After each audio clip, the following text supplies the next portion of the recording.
Et salut à tous, aujourd'hui il fait particulièrement chaud et j'aimerais voir si certains dispositifs, certaines stratégies, certaines idées que j'ai mis en œuvre dans le potager pour me préserver des fortes chaleurs fonctionnent. Alors, c'est pas uniquement se baser sur le fait que c'est recommandé par certains courants comme la permaculture, etc. Ici, on va utiliser une caméra thermique, il n'y aura pas de discussion possible. Alors, premier principe qu'on va vérifier, le fait que la végétation crée de la fraîcheur. Donc ici, on a simplement une taupinière qui a été mise à plat il y a quelques semaines au passage de la tondeuse. On a de la pelouse à côté. Sur la caméra thermique, la partie à nu devrait être beaucoup plus chaude. Alors, un petit mot d'explication pour ceux qui connaissent mal les caméras thermiques, elles vont afficher trois données. La température moyenne, qui est la synthèse finalement de la température maximum et minimum. La température maximum, vous pouvez la retrouver sur le curseur rouge. Donc le petit curseur, le petit viseur rouge affiche l'endroit où c'est le plus chaud, dans le cadre de vue de la caméra bien sûr. Et on voit qu'ici, incontestablement, c'est la taupinière, à pas loin de 64 degrés.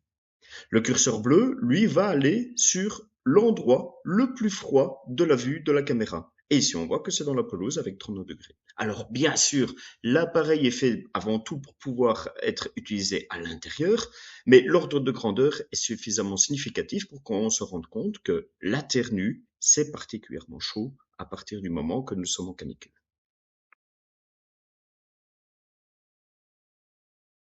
Même principe ici, ces fèves devraient apparaître beaucoup plus fraîches que l'environnement. Alors voilà, cette capture confirme ce qu'on a vu avant. La plante va être plus froide, plus fraîche que le sol, que le paillage qui entoure. C'est simplement dû au fait qu'elle évapore en continu de l'eau et qu'elle se refroidit de la même façon que nous, on transpire. Ce qui est intéressant sur cette vue, c'est également voir à quel point ce feuillage de la fève, il est froid. Juste pour information, vous ne saviez pas, mais sur la station météo, au même moment, ça indiquait que la température du point de condensation était 19 degrés. On n'en est pas loin. En tout cas, voilà déjà un enseignement supplémentaire. Plus ce potager va être feuillu, dense, serré, plus finalement il va être source de fraîcheur. Alors avec la dernière vue, on pourrait être étonné de voir à quel point c'est le paillage qui concentre la chaleur. Et on pourrait se dire, tiens, est-ce que c'est finalement une bonne idée ces paillages ou pas? Ce serait peut-être plus intéressant d'avoir complètement tout en verdure, mais voilà, dans le cadre de ma stratégie, je veux quand même voir un minimum où sont les différentes plantes cultivées. Et donc, la question qu'on va se poser maintenant, c'est, ok, il fait chaud sur le paillage, mais en dessous du paillage, quelle température il fait? Je vais simplement en retirer et prendre la photo. Alors voilà la vue avant que je retire le paillage, donc le paillage qui est uniforme en surface, pas encore perturbé, qui est très chaud. Et je viens de retirer le mulch jusqu'à arriver à la terre nue et on constate que en dessous du mulch, là j'ai de la fraîcheur.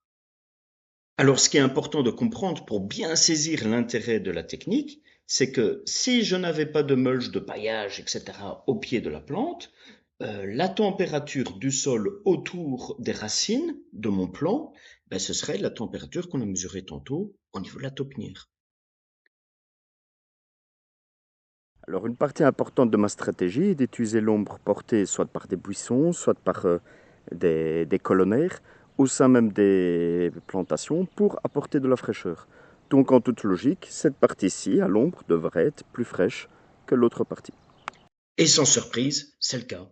Donc, aussi logiquement qu'on pouvait s'y attendre, les éléments végétaux vont pouvoir apporter de l'ombre entre eux. Et donc, pour peu que vous réfléchissez votre potager avec ces zones d'ombre, avec de temps en temps ces végétaux qui vont prendre plus de chaleur au bénéfice de d'autres, il est possible d'avoir quelque chose qui ressemble à une stratégie pour lutter contre les fortes chaleurs. Alors, les légumes, les fruits et tout ça, ils ont besoin de soleil pour pousser. Maintenant, quand il y a les chaleurs telles que nous les connaissons maintenant, ça peut poser des problèmes pour la croissance des végétaux. Le fait d'utiliser certaines stratégies qui vont apporter une certaine inertie thermique, une certaine fraîcheur qui est gardée dans les sols par exemple, ou qui va permettre de temps en temps aux végétaux de profiter de Un quart d'heure, 20 minutes d'ombre sur la journée, peut-être 1 heure, est parfois salutaire pour la bonne croissance de nos végétaux. Voilà, c'était bien de le savoir par les aspects théoriques que peuvent nous apporter notamment la permaculture.